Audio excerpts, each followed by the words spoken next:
काय काढायला काय नाही काढायचं. काय काय द्यायला तर आम्हाला हे की नाही प्रिंट काढायचा. एवढं प्रिंट काढायचं की नाही काय समजेना कुठला काय प्रिंट लावायचा. हा हिने बघा ह्यांना पण पूर्ण कन्फ्युज होत आहे काय काढायचं आहे. आणि वर्ष डायरेक्ट म्हणली तुम्ही जाऊन काढून आणा. ही कृष्णाला बघा कृष्ण आम्हाला बघा आम्हाला डायरेक्ट की नाही युनिफॉर्म मध्ये नाही आला देऊ डायरेक्ट शर्ट मध्ये आला देऊ. आणि आज आमचा कॉलेज लवकर सुटला होता. समीर कॉलेजने निघाल्यानंतर डायरेक्ट कपडे चेंज, विषय हार्ड. त्यानंतर एंजलला प्रिंट पाहिजे होतं म्हणून आम्ही गेलतो प्रिंट आणायला. प्रिंट एंजलला दिल्यानंतर एंजल गेलती लवकर मॅडमला सबमिट करण्यासाठी. कॉलेज लवकर सुटल्यानंतर आम्ही गेलतो खायला. पोरांचं कसं असतंय त्याने ठरवून जात नाहीत, तिथे गेल्यानंतर ठरवतात की काय करायचं म्हणून. फायनली डिसाईड झाल्यानंतर आम्ही गेलतो चहा कॉफी अड्डेला आणि तिथं खाण्यासाठी लय काय काय होतं.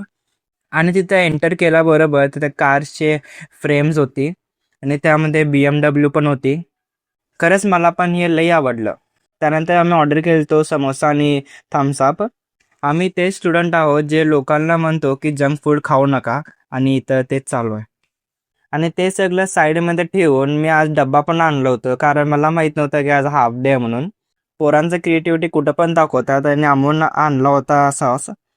क्या हो रहा है भाई यहाँ पे. त्यानंतर श्रीकृष्णाची कॉम्बिनेशन बघा, चपाती आणि भाजी आणि सॉस. त्यानंतर आम्ही जरा पैसे जमा केलो कारण कॅशियरला द्यायचं होतं.